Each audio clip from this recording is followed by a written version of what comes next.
Hello. There you go. That's how it was. Mhm.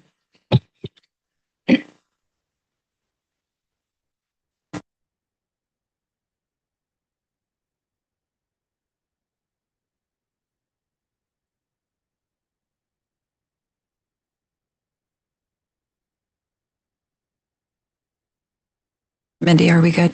Okay. All right. I have 7:07. I'm going to go ahead and call this meeting to order. Will the recorder please call the roll?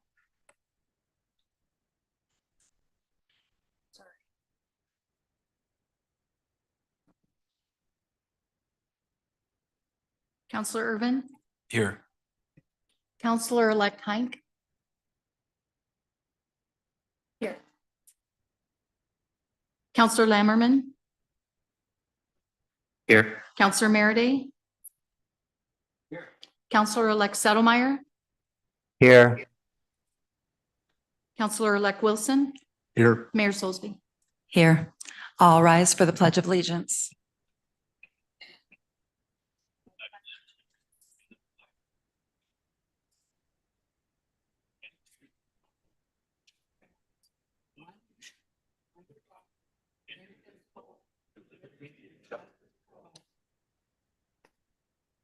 Thank you. All right. I have a memorandum. The city recorder received the abstract of votes cast for the November 5th, 2024 general election from the Lane County Clerk, which is attached to the proclamation. Results from the mayoral and councilor races can be found on page 4, and as results of measure 20-365 and 20-366 can be found on page 13. It is the recommendation of staff, after considering the proclamation, it would be appropriate for the city council by motion to adopt the proclamation declaring the results and the measure as outlined in the proclamation. I would entertain a motion. Councilor Irvin. Thank you, Mayor. I would make that motion that the council adopt the results outlined in the proclamation we have before us. I have a motion. Do we have a second? A second that motion. All right, we have a motion with a second. All those in favor signify by saying aye. Aye. Aye. Opposed? Motion carries unanimous. All right, next on the agenda is oaths of office. Ms. Roberts.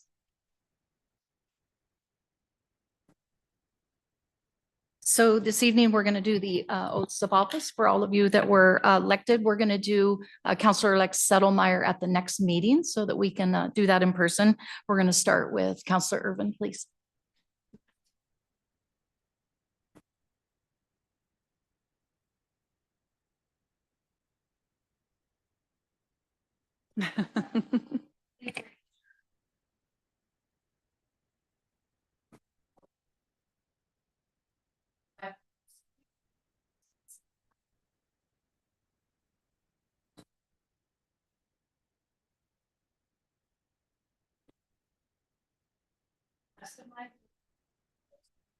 And will uphold and defend the Constitution and laws of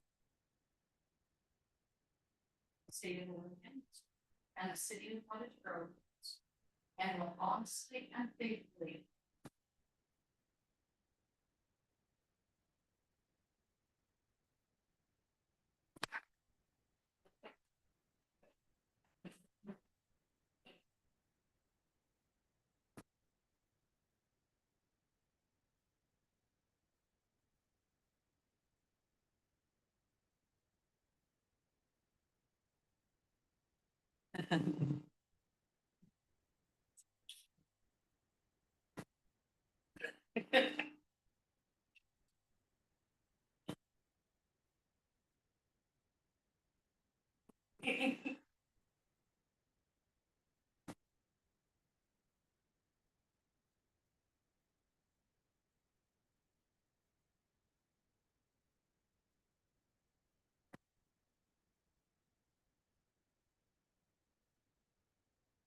I will execute the duties of city councilor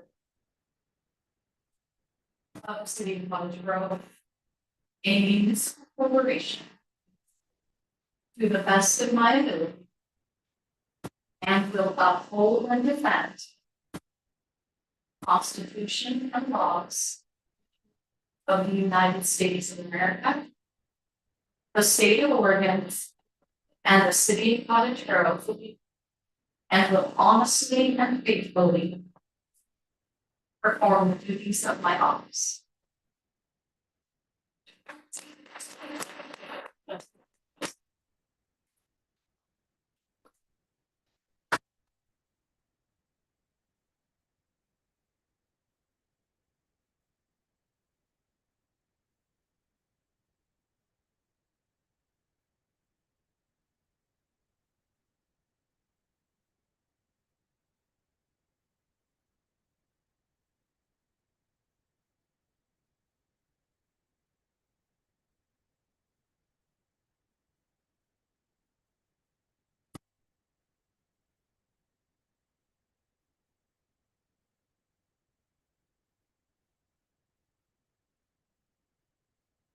No, you don't?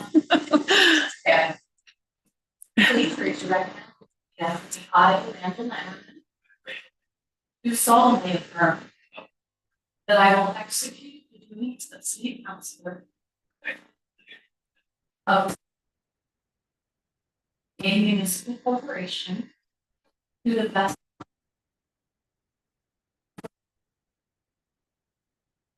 Constitution and laws of the United States, state of Oregon, and the city of Cottage Grove, and will honestly and faithfully perform the duties of my office.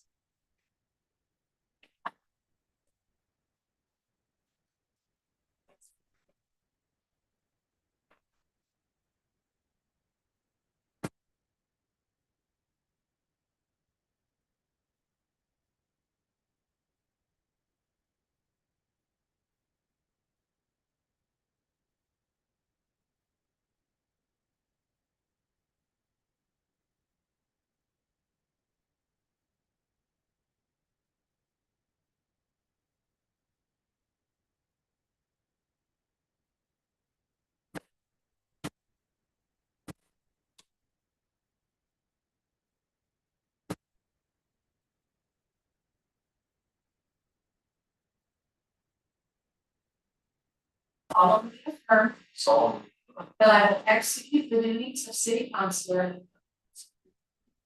of the city of Cottage Grove, a municipal corporation, to the best of my ability, and will uphold and defend the Constitution and laws of the United States of America, the state of Oregon, and the city of Cottage Grove, and will honestly and faithfully perform the duties of my office.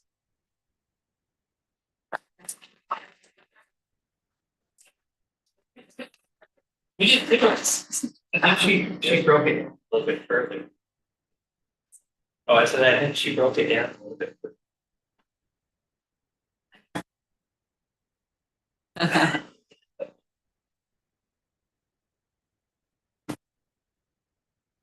Next time you.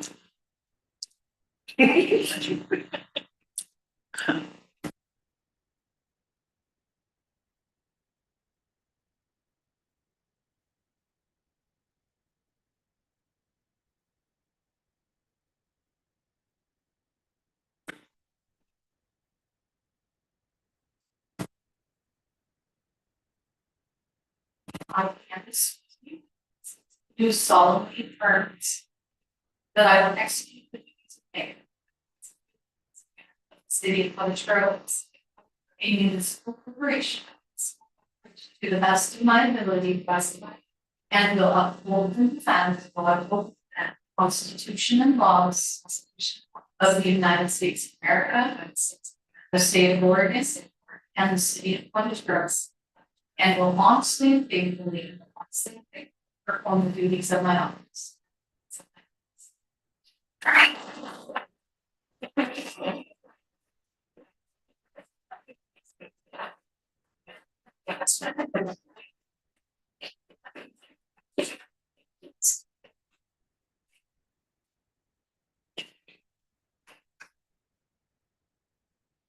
Bishop.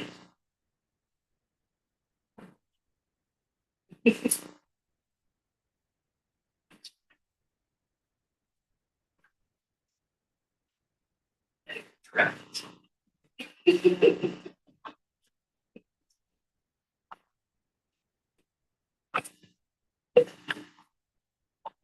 All right.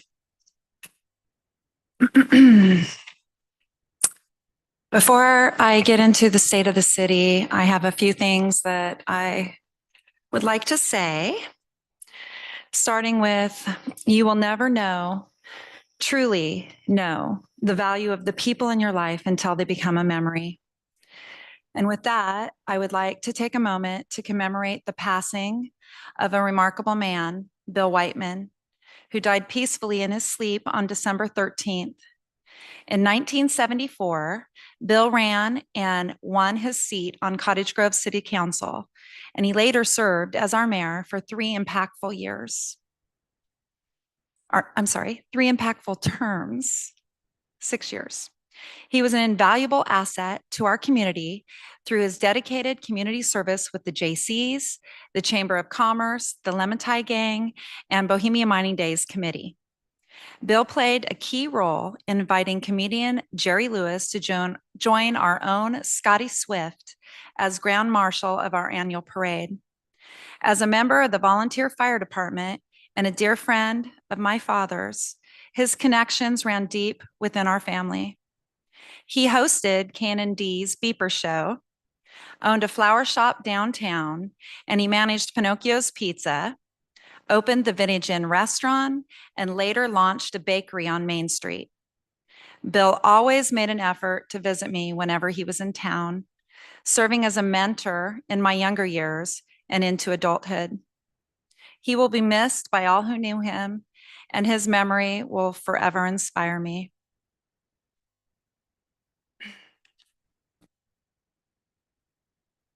One of the greatest joys I have as mayor is selecting the recipients of the Mayoral Award.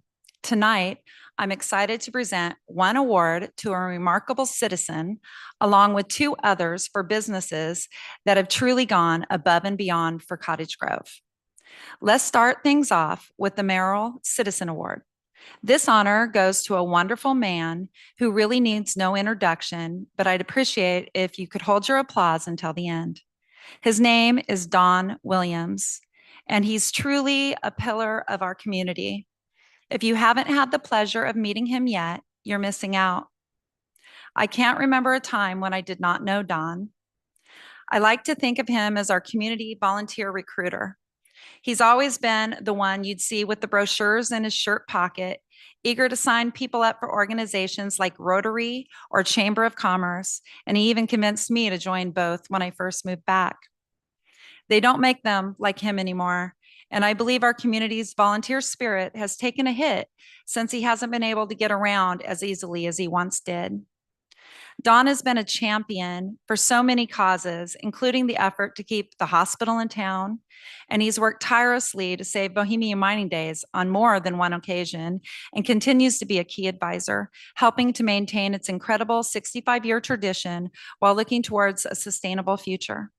He also played an important role as chair of Lane County Public Safety Coordinating Council during a challenging time when the state was downsizing its corrections program and placing more responsibilities on local counties under the community corrections model. While leading the Chamber Tourism Committee, he took charge of various community projects that have made a difference. For instance, he brought Nadine Kelly on board to lead efforts in creating a stunning new building aimed at boosting aviation tourism. Don was also involved with the Oregon Carousel Trail, bringing together cities throughout Oregon with carousels to create a collaborative marketing strategy that attracts carousel enthusiasts. Additionally, Don played a key role in creating Team Cottage Grove, a community networking organization that has improved communication among nonprofits and offered valuable skill training, including grant writing. He also founded Around the Grove, a community newsletter that has been keeping us all informed for over 11 years. Tonight, we celebrate the cowboy of our town and honor a truly remarkable individual, because let's face it, they don't make them like that anymore. We love you, Don. And tonight we are presenting you with the Cottage Grove Citizen Award. And Don is online tonight. If you can bring him in.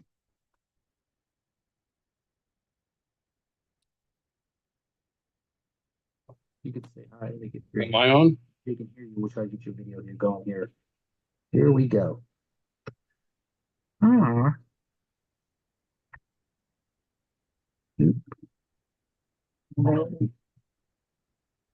Here we go. We're getting it. There we go. Ask him if they can hear you. Ask him if they can. Are we having technical glitches? Speaking, but we can't hear him. hear you. We can't quite hear you yet, Don. You hear me now? We're not audio. Microphone. I can. Yep. Testing 1, 2, testing 1, 2. They just tapped on. I just got kicked out. Can you hear us, Don? Give us a thumbs up if you can hear I us. hear you. Give him a thumbs up. Yeah. But see, I can see him. Yeah. Okay, you're in his video. Let's see. But there's no sound. Muted. Now I'm not muted. So it says you are screen sharing. So we Can you hear me now?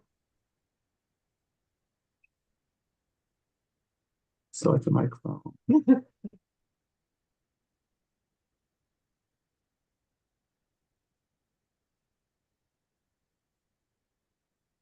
Joanne, can you click on panelist? Do you see it? The button?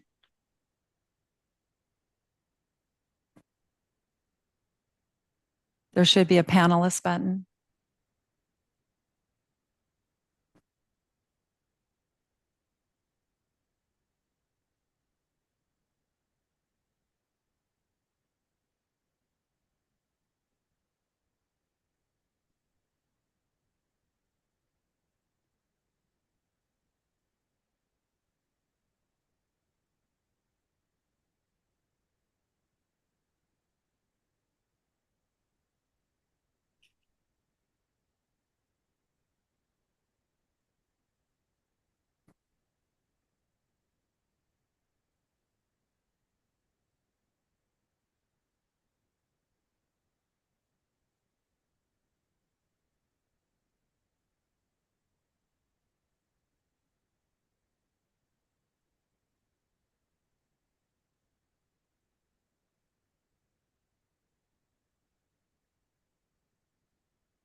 Can you hear us, Don?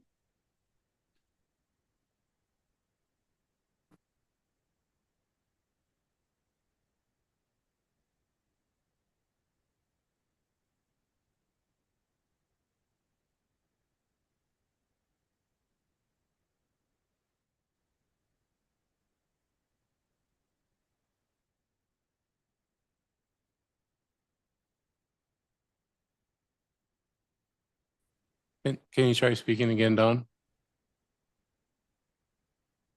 Don, can you try speaking again?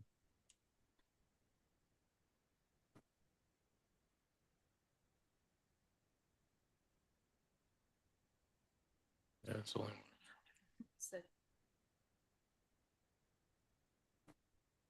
At the very beginning, I could hear Don via the computer, Now I can't hear Don when he's talking. So however he first started, it was going over the computer just fine. I could hear the mayor. I'm not sure. And now I can't hear Don talking through Dwayne's screen, however.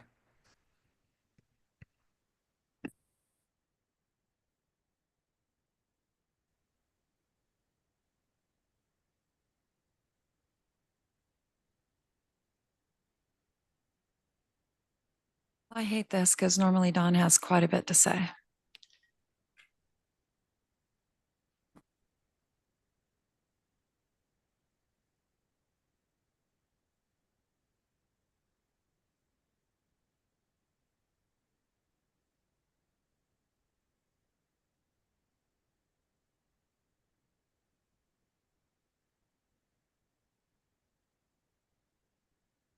You to text that to them?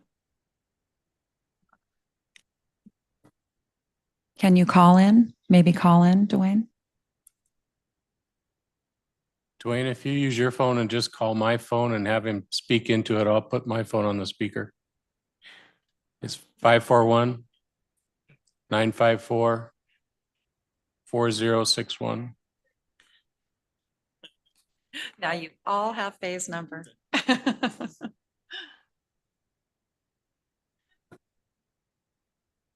you hear me?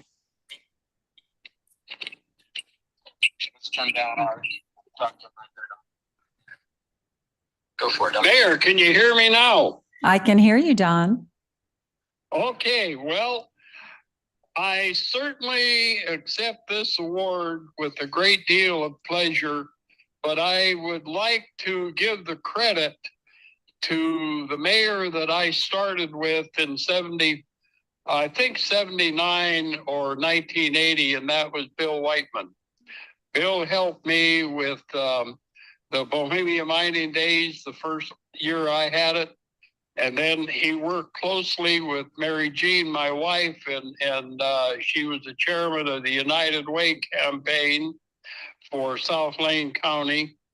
And Bill and I developed a lifelong friendship.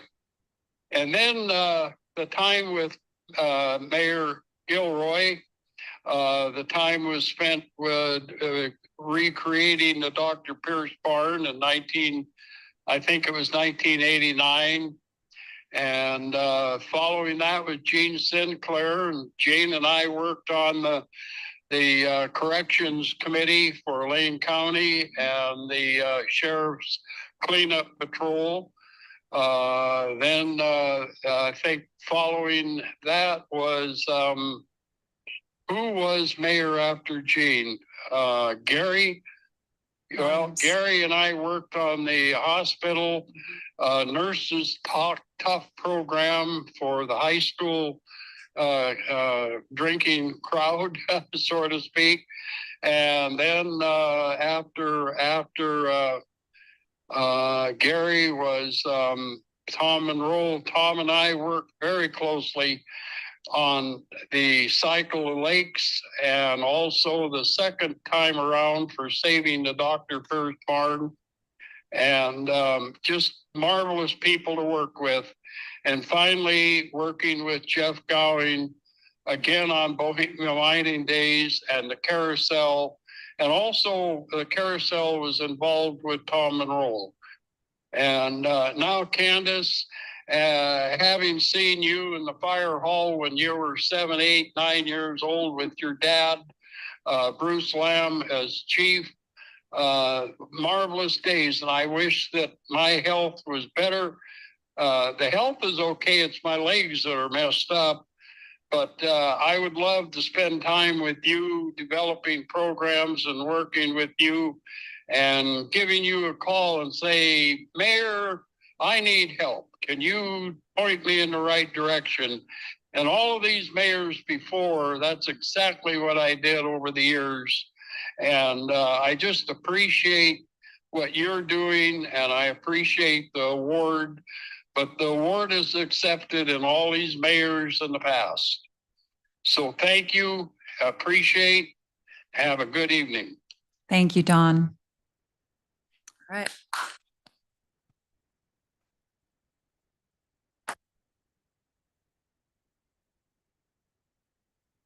So glad he got to speak. All right. Tonight, I want to shine a spotlight on an incredible business duo in our community that truly embodies the spirit of kindness and generosity. Oba Ramen and their new addition, Deets Deli, have been more than just a great place to eat. They've gone above and beyond to give back to the people of Cottage Grove. During the ice storm, Oba Ramen opened their doors by candlelight, serving free meals to those in need. When I heard about their amazing efforts, I couldn't resist stopping by to say thank you. It was heartwarming to see their dedicated staff cooking in a cozy, crowded kitchen, proving that they are a true gem in our town. But that's not all. They've also shown tremendous support for fellow entrepreneurs. When another up-and-coming restaurant needed a temporary kitchen, Oba Ramen generously offered the space at Deets Deli, helping a fellow dreamer take a step toward business ownership. It's also important to acknowledge Tony and Randy Deets for their commitment to our community. When vandalism hit our local businesses in the early morning hours, with our windows, they were quick to inform us about in downtown Main Street. We spent hours together cleaning up the mess, and their proactive approach really helped to protect our community. Tony and Randy are not only fantastic business owners, but also truly dedicated to making Cottage Grove a better place for all. Let's celebrate their wonderful contributions.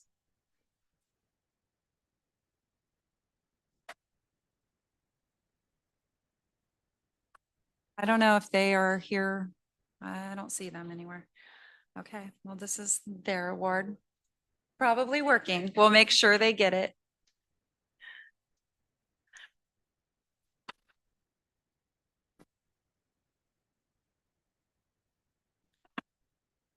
The last award tonight, I would like to acknowledge a remarkable community partner during the ice storm, our local Walmart. When our city needed to act swiftly to establish a warming shelter for our most vulnerable residents, we faced significant challenges. With many people seeking warmth and essential supplies at City Hall, it was clear we were running low on water and food items and sanitary products. Understanding the urgency of the situation, I drove to Walmart to see if they could assist us. I was fortunate to connect with management, Mario, Brandon, and Denton, who immediately understood the gravity of our needs. They instructed me to return to my office, compile a list of necessary supplies, and assured me that they would handle the rest. Within an hour, they sent a representative to City Hall to collaborate with our staff. Walmart stepped up impressively, delivering a truckload of generous donations and leaving us with a gift card for future needs. I am proud to present this award to the store manager, Denton Bell, recognizing Walmart's commitment to giving back to our community. Thank you for your unwavering support.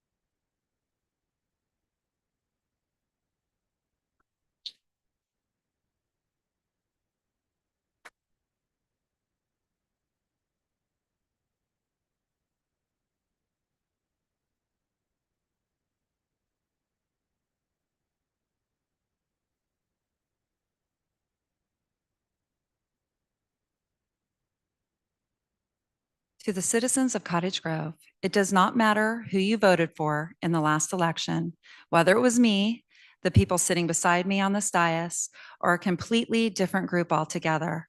I ask that tonight we make a fresh start, put any differences aside, and pledge to work together as a community. I am excited to take on the role of your mayor, working alongside a committed team of community volunteers who will act as your council. Together, we will not only tackle the challenges that lie ahead, but also find ways to celebrate our successes. To both the returning and the new counselors, while this will be one of the most challenging volunteer roles you've ever taken on, it is my hope that it will also be rewarding. I encourage all of us to support one another and learn from our experiences. Congratulations to each and every one of you. I am optimistic about what we can achieve together, and I look forward to working collaboratively as we move forward to achieve great things for the citizens of Cottage Grove. I heard a saying once, and it is, the more you say, the less your words will matter. And I'm a little concerned because this is a lengthy report. I recently spoke with Faye Stewart, the Public Works Director and former acting city manager, to confirm that today, January 13th, marks the anniversary of our historic ice storm that struck by mid-morning last year. As the day progressed, trees began to fall, and by 6 p.m., the city experienced a widespread power outage. What a difference a year makes. My mom used to say the stormy winter weather brings out the strength and the best in people. And I certainly witnessed that last year in Cottage Grove. In contrast to last year's weather, I'm pleased to report that today was clear, which gives me hope for a positive outlook for 2025. Now let's take a moment to reflect on some of the more positive accomplishments of 2024. Public Works. As I mentioned in my opening, last year, Cottage Grove faced quite the challenge with the awful record-breaking ice storm.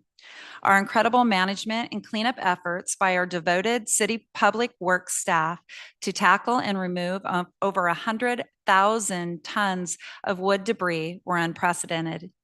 Thanks to the strong leadership of our then acting city manager and public works director, Faye Stewart, our city infrastructure remained intact and operational throughout the ordeal.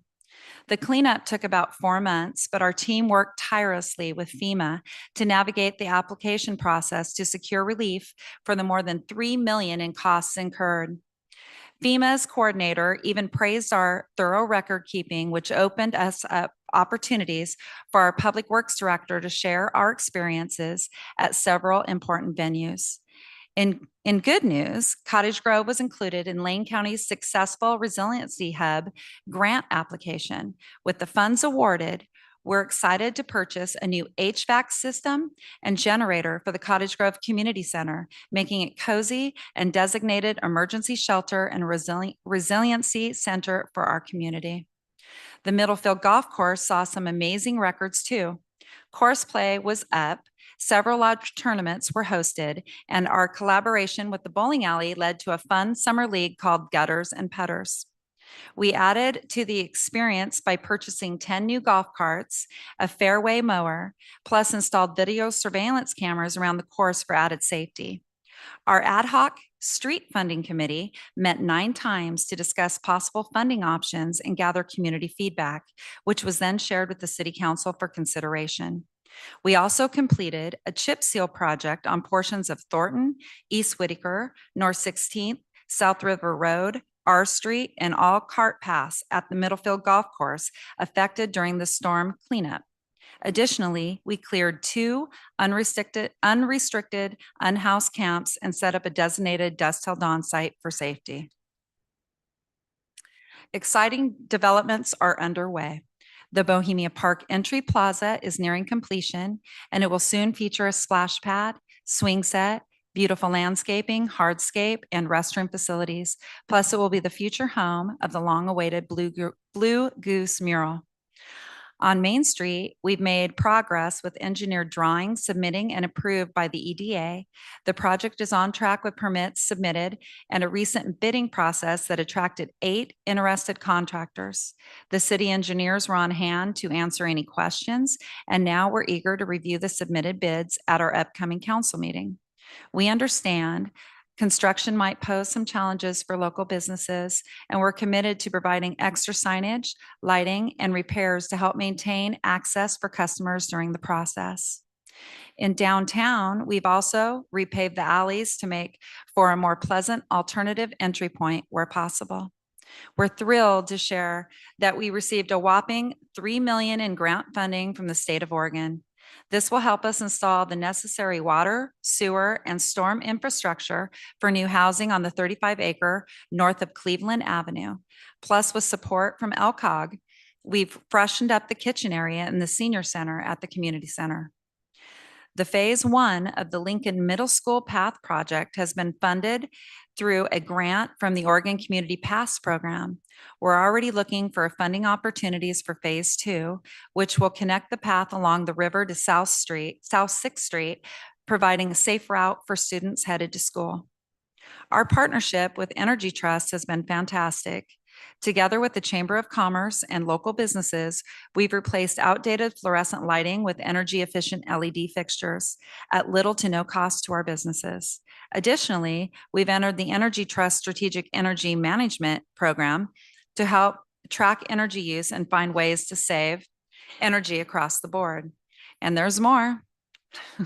The Water Master Plan is 80% complete, and we've secured $300,000 from the Department of Environmental Quality to create a storm water master plan.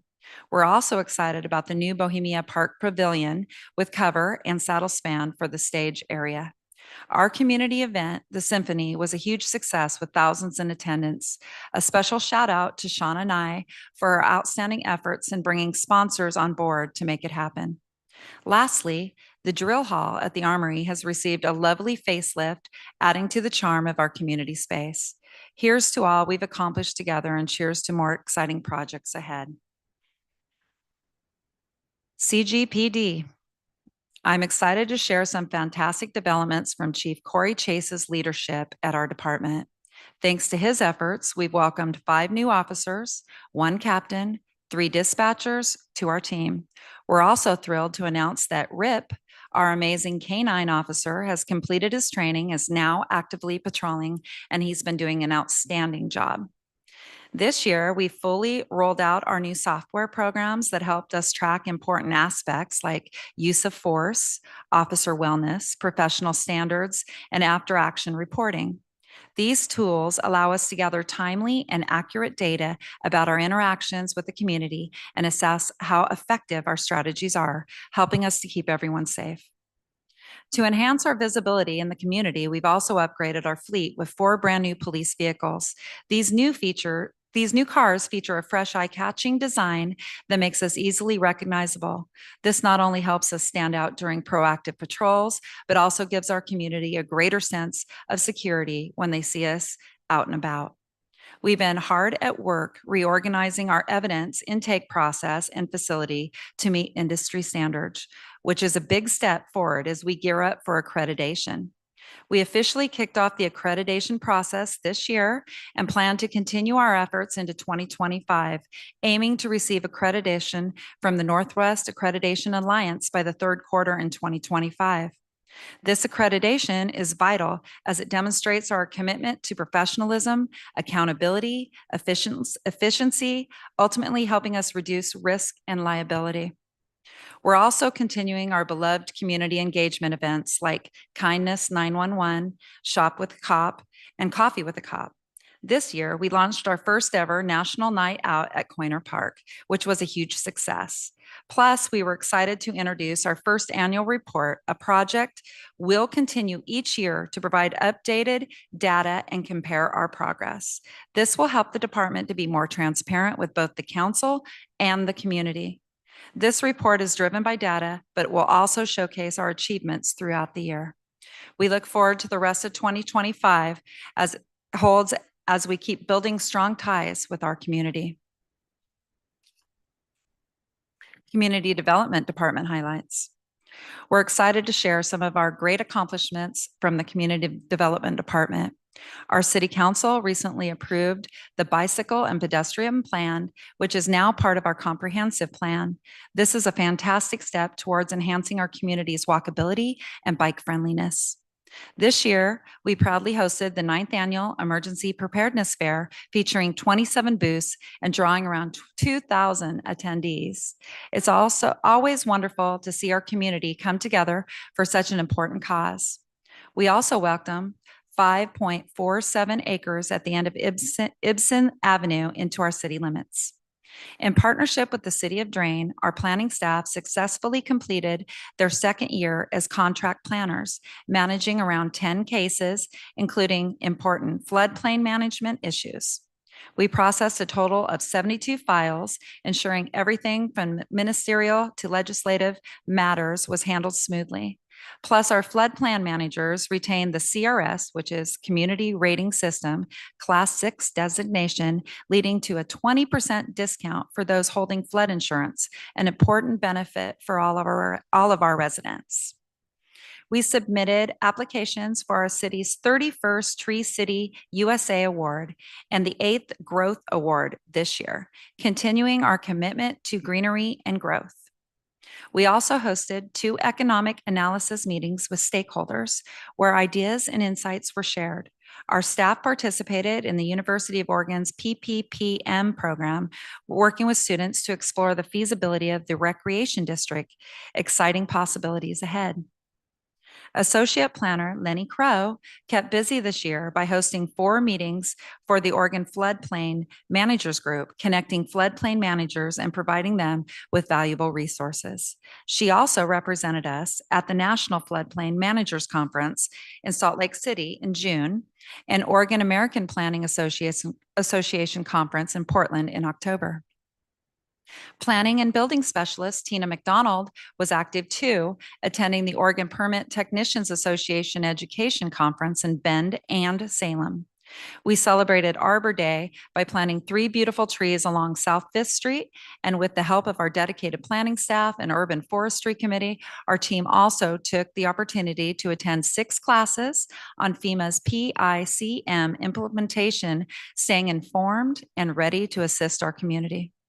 As for our meetings, we had a busy year with 8 Planning Commission meetings, 4 Historic Preservation Commission meetings, and 8 Urban Forestry Committee meetings.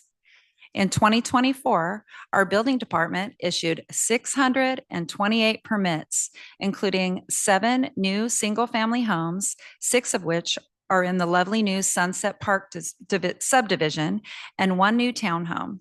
We also approved a 7-unit rental shop building in the industrial park, the Bohemia Park splash pad, restroom, water tower, and along with significant renovations at Walmart. Notably, we facilitated the largest housing development in Cottage Grove, Pine Springs, the former Village Green Hotel, which will feature 15 apartment buildings, a leasing unit, and a space for future commercial development.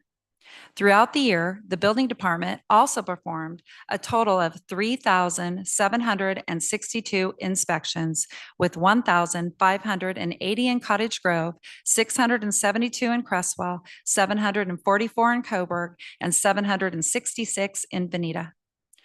Our very own Melanie Klemmer, who is our residential building inspector and senior permit specialist, had the opportunity to attend the International Code Council's Leadership Academy in Orlando, Florida in April, and participated in the ICC's annual meeting in Long Beach, California in October. As treasurer of the Oregon Permit Technicians Association, she is involved in important discussions at local and state and national levels. Our community development staff has been busy answering hundreds of questions, both in person and over the phone, from residents about a wide range of topics, including land use, zoning, fencing heights, how many chickens you can have, building codes, and nuisance issues. We love staying connected with our community and helping you find the answers you need. Lastly, I would like to take a moment to recognize our city manager, Mike Sauerwein. He took on this role during challenging circumstances and it's managed to navigate them effectively. Our police department was severely understaffed. The council faced a successful recall, and there was a noticeable lack of trust in our city government among citizens. In collaboration with the talented staff, Mike focused on restoring order to our city without getting entangled in political issues. His priority has always been to put the staff, the council, and above all, the citizens first. I would also like to commend him for bringing in an external source to assist with his annual review by collecting anonymous feedback from his employees. This approach demonstrates his commitment to personal growth, a quality I value in leadership. I have never felt more encouraged by the leadership of all department heads in the city of Cottage Grove.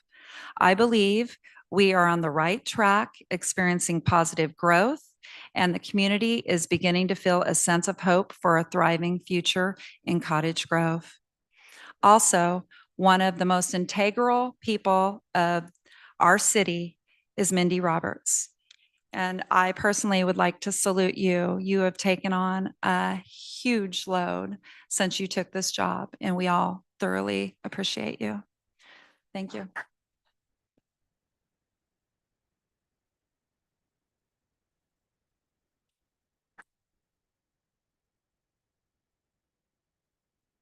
Randy? Oh, where are you, Randy? Oh, I missed you. Oh, can I present you? Can I present you with this award, Randy?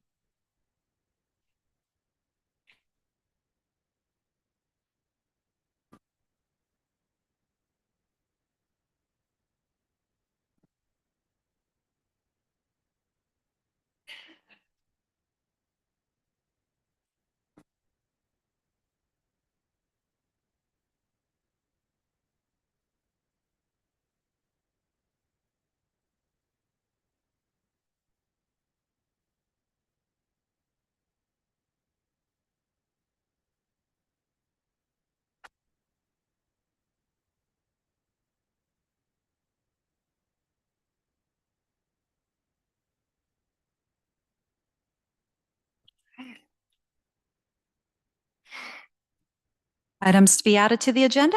I see none. Appearance of interested citizens. This is a time for citizen comment. The council will first take comments addressing items not listed on the agenda for a maximum of 30 minutes. The council will then take comments addressing action items on the agenda for a maximum of 30 minutes. Individual speakers must be recognized by the presiding officer, provide their name, identify whether they are city resident, and if so, their ward.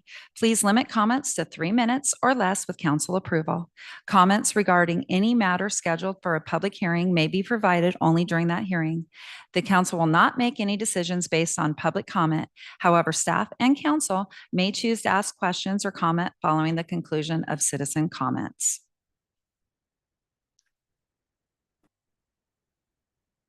Suzanne Reynolds. Good evening. Thank you, Mayor. Would you please state your name and My name is address? Suzanne Reynolds. I'm born and raised Cottage Grove, Oregon, 54 years. I have been housed and I have been unhoused. I have lived a life that I'm not proud of, and I've lived a life that I'm very proud of. We all make mistakes. This is a learning lesson for everyone, no matter what you are, what you become, what you do. Life is a learning lesson to be learn something every day. I recently went to I don't even know what to call it, you guys. Camp, park, housing development, where the pallet houses once were for freezing nights, which I'm not graduated, but I do know that freezing is 32 degrees, not 29. That's when they open freezing houses or freezing beds for the unhoused. It's 29 degrees. I recently went to see how the street people, I call them street hearts. I do not usually refer to them as homeless. It's very confusing when you're out there. You don't have time of day. Sometimes you don't know what season it is even. Heck, yesterday it was 30, today it's 55 and sunny. We've just experienced a brand new year.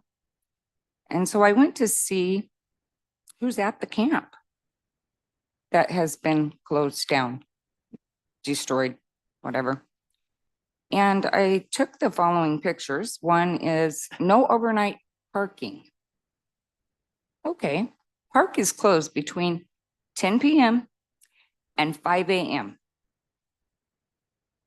This is on the side of a locked gate. I don't know who's there to open this gate to let people in that need to stay there.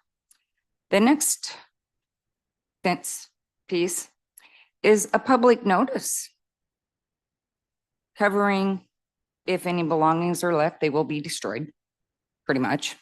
They're abandoned at that point. And the very last line is no camping or setting up structures per Cottage Grove MC Code 1224. The very next piece of fencing says overnight camping hours, 5 p.m. to 8 a.m. I want to know what these people are supposed to do. What are we doing? I really want to know because I don't need this, but people out there do. And that's very confusing. Is this open? Is there somebody there to man this? Is there safety protocol in place? Is there, we're supposed to be there, we're not supposed to be there? None of this makes sense. I want clarification because now I'm in the middle on what's right and what's wrong and what's good and what's bad. It's also very disheartening to me. Everybody deserves a place to lay their head at night. Everybody deserves love and understanding. And my time is up, but I would like some clarification if somebody can, please, because this is 3 different, all on the same area. So if I'm there, I need a place to sleep. I don't know where to go now. I don't need that, but other people do. Thank you. Thank you. Does anyone want to comment? Clarification? Is this the site behind Dairy Mart that you're referring to? Thank you.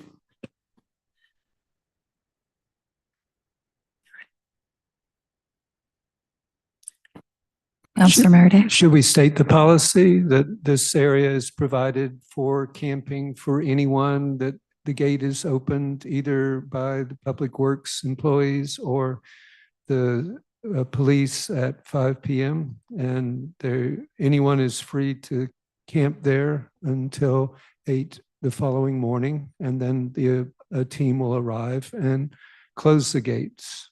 So it is a sleeping site that's provided for anyone within the city limits.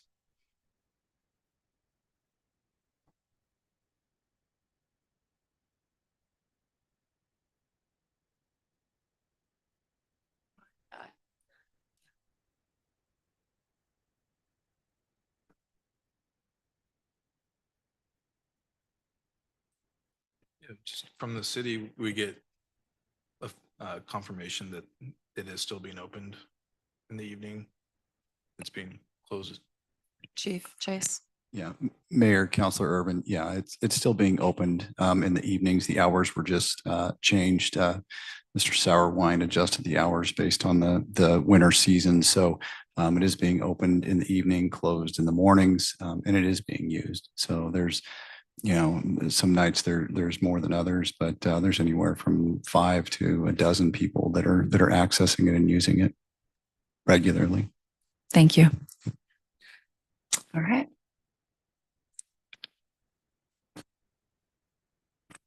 Public hearings, I see none. Consent agenda. Move approval of the consent agenda, the thick consent agenda. I have a motion. Do we have a second? I second. We have a motion with a second. All those in favor signify by saying aye. Aye. Aye. Aye. Opposed? Motion carries unanimous. Resolutions and ordinances, I see none. Business from the City Council. Election of Council President, Mr. Sourwine. Well, good evening, Your Honor, and members of the council. As has been our tradition at our first meeting in January, the council elects a council president.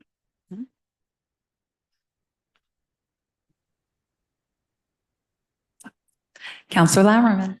Madam Mayor, I'd like to make a motion, if he accepts, to nominate Councilor Greg Urban to be council president. I would second that if. You accept? Well, I would accept. I would also say that there has been a tradition. I know we're in a different kind of space right now with new councils, but that it has rotated every couple of years. I would continue on as that. It'd be an honor, but it just for the knowledge of everybody on the council to make a proper decision. Thank you. Counselor Merryday. I would like to encourage Councilor Irvin to continue as council president because I really appreciate his abilities to lead a meeting in a fair and even-handed manner and express a good understanding of the role as a facilitator. So I would, if you were willing, second the motion. All right. All those in favor signify by saying aye. Aye. Opposed? Congratulations.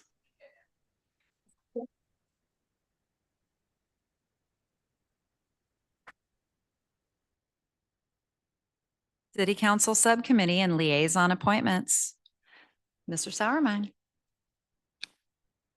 Well, good evening again, Your Honor, members of the council. Included in your packet is a list of the mayor's appointments of members of the council to various subcommittees and liaison positions. It's the recommendation that you approve the mayor's subcommittee and liaison appointments.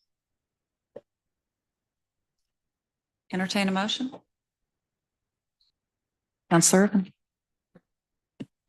I move that the council approve the committee, subcommittee appointments and liaison appointments as listed in this document here that we have before us. I second it. Thank you. We have a motion with a second. All those in favor signify by saying aye. Aye. Opposed? Motion carries unanimous. Planning Commission appointments, Associate Planner Lenny Grant. Good evening, Mayor and Council. So Council appointed a subcommittee to conduct interviews of candidates for the one Planning Commission vacancy created by the expiration of Chair Regal's term. This position, will be appointed for a full term starting January 13th, 2025 and expiring December 31st, 2027. The subcommittee was appointed at the December 3rd council meeting with Mayor Soulsby and Councilor Irvin volunteering and being selected to staff the interview subcommittee. 2 applications were received on December 10th and December 16th, 2024, and interviews were scheduled with those applicants for January 6th. It is staff's recommendation that you consider the recommendation of the interview subcommittee for the appointment of the one planning commissioner term beginning January 13th, 2025 and ending December 31st, 2027. I believe it was Councilor Irvin who wanted to speak on that. Thank you. Well, I just want to make a kind of upfront statement that these committees, these are just volunteer positions, and it's really appreciated when citizens come and apply, going through an interview process to serve in these positions for the benefit of us all that live here. And like I said, we had 1 position open. We did have 2 candidates, which is always nice, and 2 quality candidates. One just stood out with being an ideal fit with the experience that brings to the table, both on the kind of planning side of things and representing individuals in their community, trying to go through a planning process. So we're very optimistic and like to recommend to the council that Ryan Birdseye, I would make a motion to the Birdsey, that Ryan Birdsey would be appointed to the 3-year term beginning January 13th, 2025 and ending December 31st, 2027 to the Planning Commission. All right, anyone second? Seconded. We have a motion with a second. All those in favor signify by saying aye. Aye. Aye. No. So we have a 5-6. That's right. 1 nay. All right. Urban Forestry Committee appointments, Associate Planner Lenny Crow. Thank you, Mayor and Council. So Council appointed the subcommittee to interview candidates for the Urban Forestry Committee vacancy created by Chair Newman's departure. This position will be appointed for the remainder of the term, which expires December 31st, 2026. The subcommittee was appointed at the September 23rd council meeting, with Councilors Irvin and Councilor Merryday being volunteered and selected to staff the interviews. One application was received in the week of December 2nd, 2024, and an interview was scheduled and held for December 13th.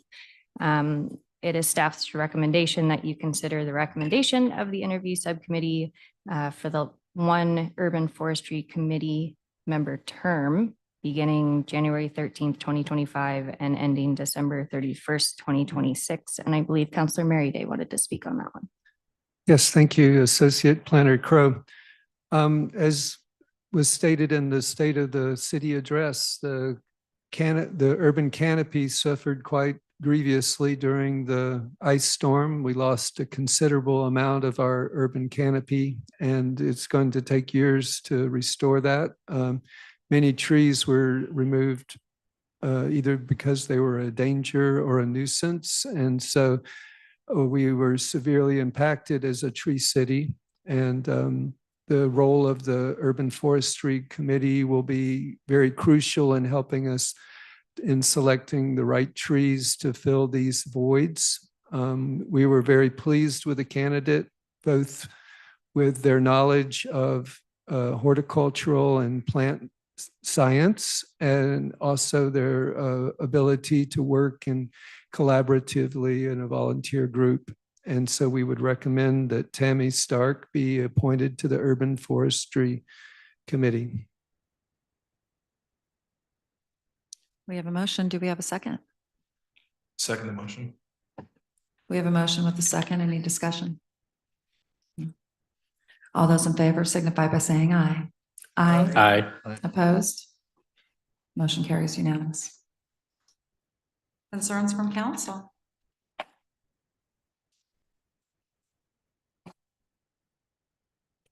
Servant. Thank you, Mayor. Well, I just want to officially say welcome everybody to now I guess almost full council. Jim will be Councilor-elect Settlemyer will be sworn in next time, but it's good to be with a full council again.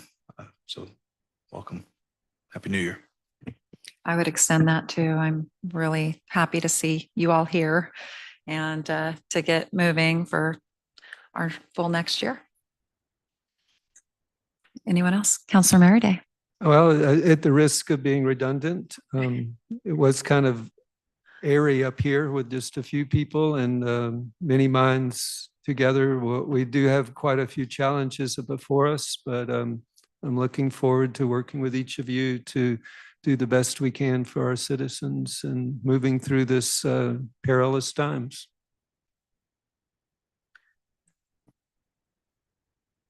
Report from the city manager. Well, good evening again, Your Honor, and members of the City Council. You know, in everyone's career, there are milestones that need to be recognized and celebrated. And tonight I want to talk a little bit about an accomplishment by our city recorder, Mindy Roberts. Mindy has recently earned the status of certified municipal clerk from the International Institute of Municipal Clerks. In order to accomplish this, she performed admirably as the municipal clerk here in the city of Cottage Grove. The city staff regularly refers to her as Mike's brain. In order to earn this designation, she's attended extensive educational programs and just done a phenomenal job. And I just want to congratulate you on achieving this career milestone.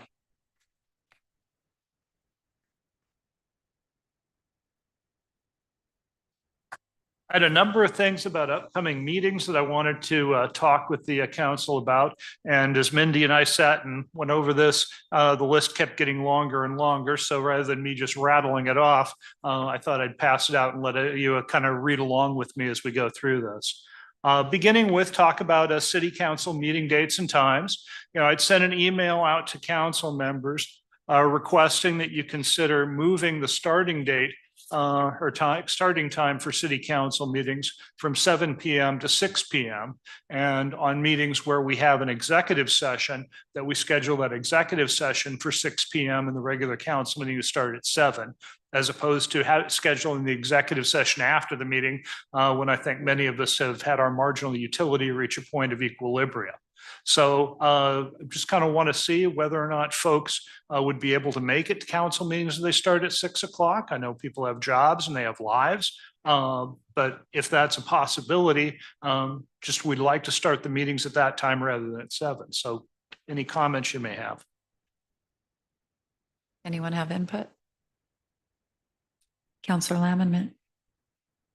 I would be personally opposed to it just due to having the meetings at 7 gives a broader window for people to attend after work.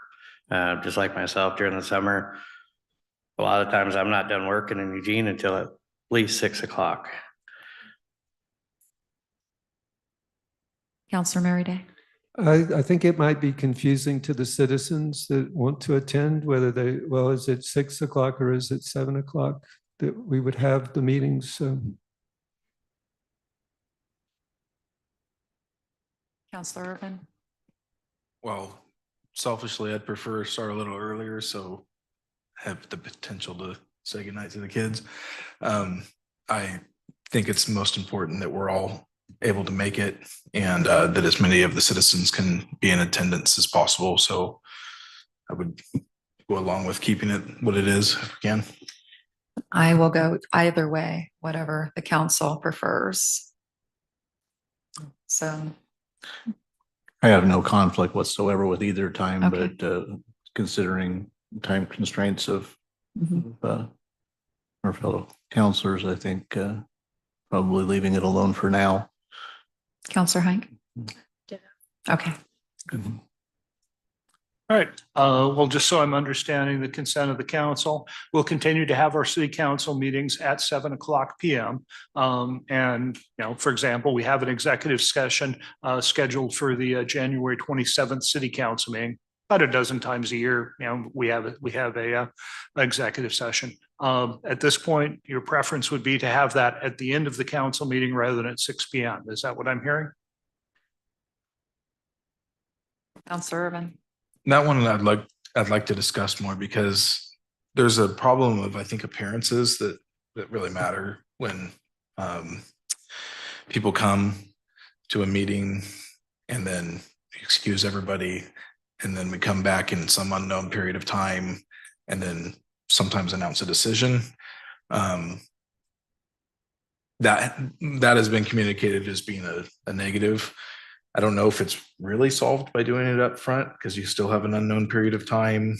But I guess I'd just throw that out there to see, you know, if there's been feedback. I do like the before idea. I like when we started at 6 on those a lot of times, because then you do come back into regular session, and most people, if you're getting close to 7, then you can make the announcement. There's time, you know, maybe even for it to show up as a question from citizens. So I'm just kind of thinking out loud on that, but my preference leans towards the beginning. My preference leans towards a 6 o'clock as well, just out of respect to the staff, because they've been here since so early that to do it after a regular, sometimes our meetings go to 10, 11, sometimes later. And then to have an executive session after to require them to stay, I think is kind of a tough call. So that would be my preference. Counselor Lammerman. Madam Mayor, thank you. Is there anything that dictates that it has to be before or after a regular agenda meeting? What about having it on Friday after our agenda I see what meeting? you're saying. Well, it would be. Yeah. Just because, we're trying to get the information together for an executive session, it's easier from a staff perspective if we time that for the regular meeting. And understand that the agenda meeting on Friday is just that, it's an agenda meeting. It's an opportunity for the council, if you have questions or, you read a 5-page memo from the city manager and I think it sounds wonderful and you think it's clear as mud, it gives us an opportunity to then review it and, be able to answer questions on Monday night. Okay, well, that being said, I would have to agree with the mayor and keep it at 6 o'clock before our standard agenda meeting.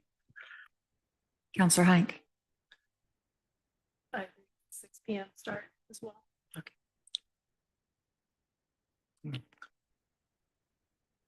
Counselor Wilson. Yeah, for staff considerations, definitely 6 p.m. works better. And I have to get up really early on Tuesday mornings. So, Okay. so Sounds like we have a consensus. Thank you. I appreciate that. So, as an example, our council meeting on the 27th will have an executive session at 6 p.m. and the regular council meeting starting at 7 p.m. Okay. Also included in the memo that I just passed out to you, there's a number of upcoming meetings that I'd like to encourage you to participate in. The annual Chamber Business Luncheon is going to be on the 23rd of January. If you are interested in attending, please contact Mindy. She can get you signed up for it. In addition, we also have the City Day at the Capitol. For those of you that participated in this in the past, it's an opportunity to talk face-to-face with your state legislators. It's organized by the League of Oregon Cities. I think they've sent some information out to all of you. If you are interested in attending, the sign-up deadline is a week from Wednesday, the 22nd. Please let Mindy know if you'd like to attend. If we get a big enough group, we'll look at doing a carpool to Salem to do it, based on how many people we have. But, if you're available, I encourage you to participate in that. Coming up later next month, we have community development director interviews. We're hoping to have a panel of a couple city council members and a couple of planning commission members. Tentatively, we've scheduled this for the week of February 10th. So if you're interested in serving on that committee, please let Mindy or I know about it. We'll try to hopefully firm up the actual interview date by later this month. It's going to be obviously dependent on our candidates' calendars and other things. So if you're interested, please let us know. And looking far ahead to May, the League of Oregon Cities has their spring conference down at the Mill Casino in North Bend. Again, if you're interested in attending that 2-day event, please let Mindy know. And then just some upcoming training opportunities. All council members are required to attend public meeting law training. They also can attend some ethics law training, but it's not required. And here is a list of times that the Oregon Government Ethics Law and Public Meeting Law in-person training is going to be held. And I would direct your attention to kind of the bottom of the list. And on March 26th, it'll be held in Lane County. There'll also be a public meeting law session in Junction City. You're certainly welcome to attend in Prineville if you'd like to drive over there for that. But I'd encourage you as a group to perhaps attend the Lane County or the Junction City. And again, as we get closer to March, you can get signed up through Mindy. And again, we've encouraged all of you to take the Oregon City's elected officials essential training. There is going to be a session February 5th in Salem. It's also going to be virtual. Jim and I were able to attend a session of it up in the Hillsborough area together. I can tell you it's definitely a worthwhile day event if you're able to make it. And finally, I just want to encourage all of you to get back to our friends as SSW for the city council retreat interviews. What they'd like to do is to talk to each of you, find out what your goals and priorities are, and use that information to help set the agenda for the retreat. And we'll be bringing back more information to you about that later, but please, by the end of this month, set up those interviews and get a chance to talk to the SSW folks. With that, I'd be happy to take any questions you might have.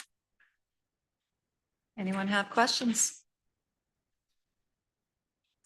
If not, I'm going to turn it over to our Public Works Director, Faye Stewart. Just going to talk a little bit about the impact from the recent rainstorm. Thank you. Mr. Sauerwein, and good evening, council. I wanted to share with you, it's probably no great surprise. We've had a lot of rain starting from December 24th. We had from December 24th to the 30th, we had 5 days that totaled 5.64 inches of rain.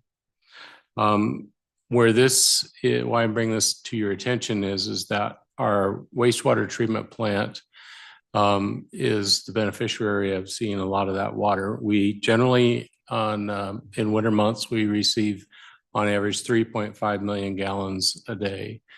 What we experienced during that period of time, and then also 3 days in January, were flows that were in excess of 8 million gallons a day consistently through that period, with a peak of 12.1 million gallons in one day.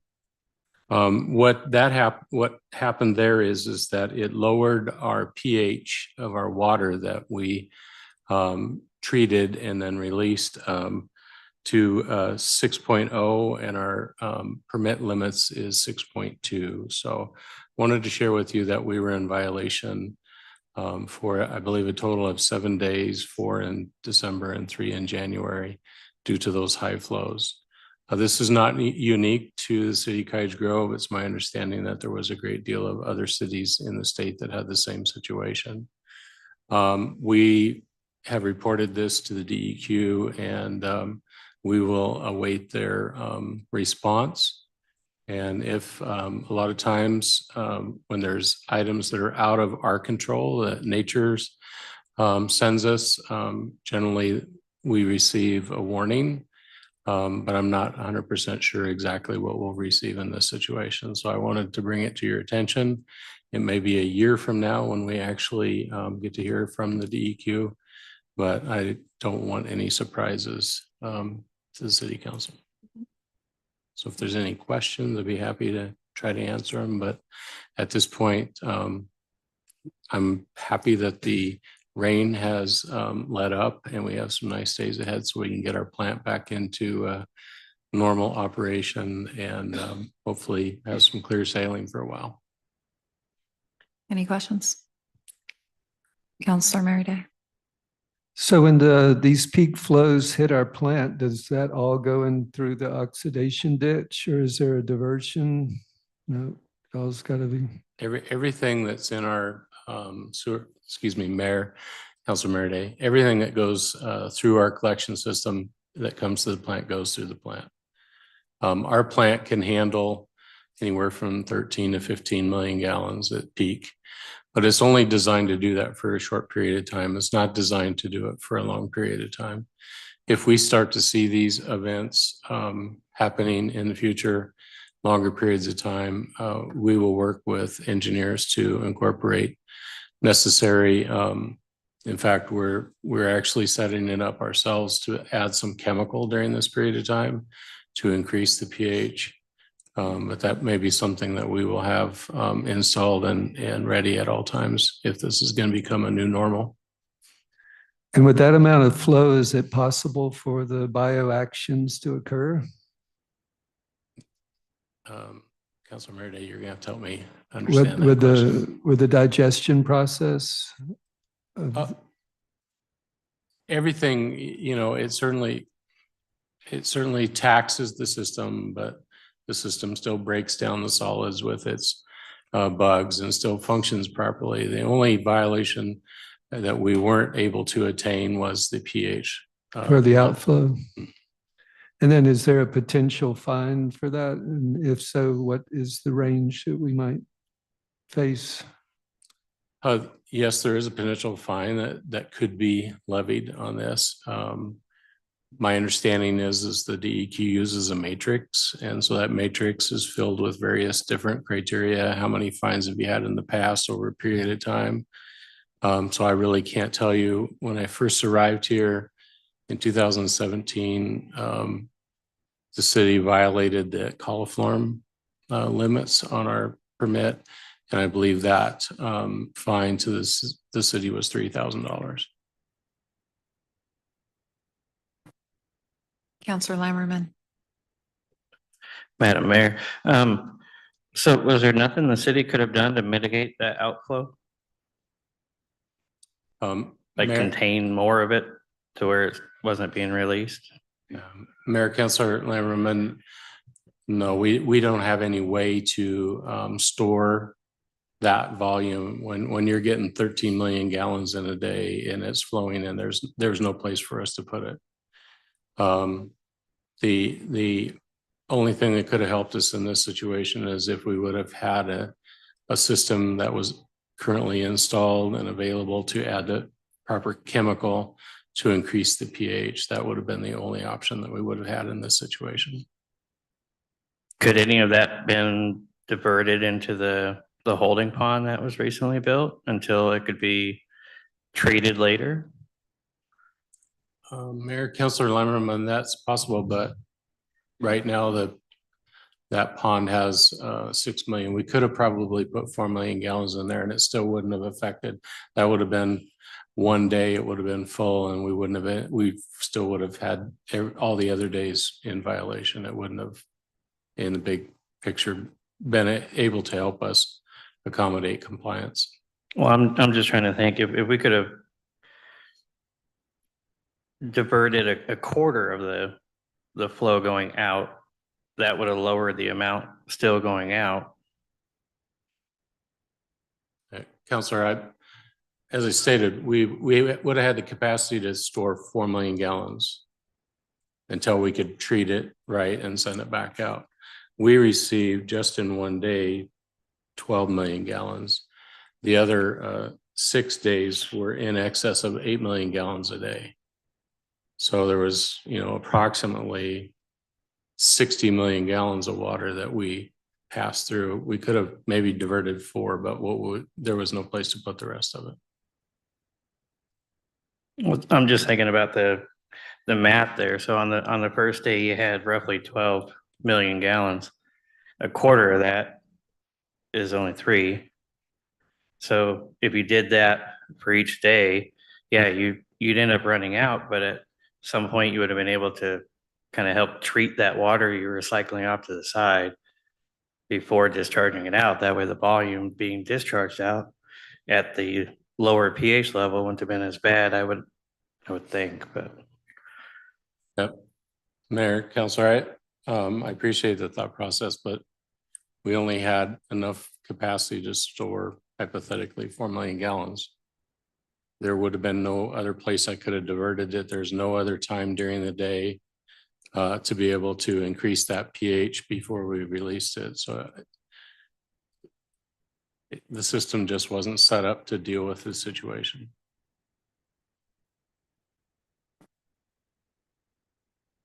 Anyone else? No? Councilor Urban.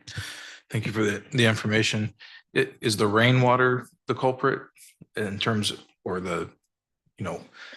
I'm just thinking about DEQ setting a particular standard, presumably for, the health of life in the streams. Do we know what's contributing to the rising the pH? I'm forgetting if it's more basic as you go up or acidic as you go down, but is this the nature of the rainfall, or is it the leaching just from all the runoff, or do we have an idea of what contributes to this change in pH when we have high flow situations?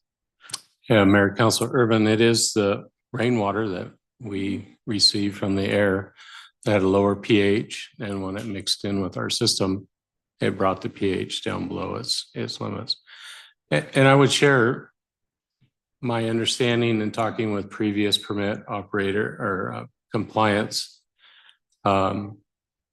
professionals for the DEQ is that they understand that there's circumstances where that are outside of our control, that they understand. They still have to document that there was a violation, and because that it was outside of our ability to manage, most times those are just warnings. Yeah, it would seem perfectly unreasonable to fine a municipality because the natural water that if we weren't even here that was going down the streams violates their standard. It just So I can't imagine we're gonna get violated for that. I'm cautiously optimistic that you're correct, but I would be remiss if I wouldn't share with you that we'll be waiting their return so that we'll see what their outcome is. Thank you, Mr. Stewart. All right, well, we have no city attorney tonight. So it looks like you made it through the first meeting. This meeting's, oh, Counselor Lammerman. Not yet. Real quick. Thank you, Madam Mayor. So the intake into the sewer treatment facility, is the sewage intake separate from the rainwater intake? Or is it all ran into one intake? Mayor, Councilor Lamberman. So today we cannot put stormwater legally. If we were to create a system, a brand new stormwater system, it can't legally go into our sewer system.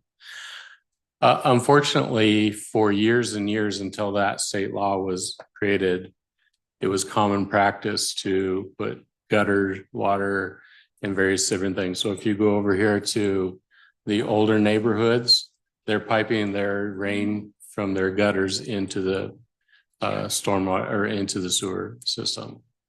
It is our goal and our effort to try to separate those as we have the ability and resources to do it. The other thing that's a culprit is that the older piping that we have that was created, whether it's the red tile piping or the concrete pipes that are joined, like in 3-foot sections with gaskets. Those have been in the ground for a long time. Gaskets are probably disintegrated and gone. So we receive a lot of what we call infiltration into those lines. Also our manholes, the city's really tried hard over the last 4 or 5 years to reline manholes. We've actually had manholes that were built out of bricks back in the day.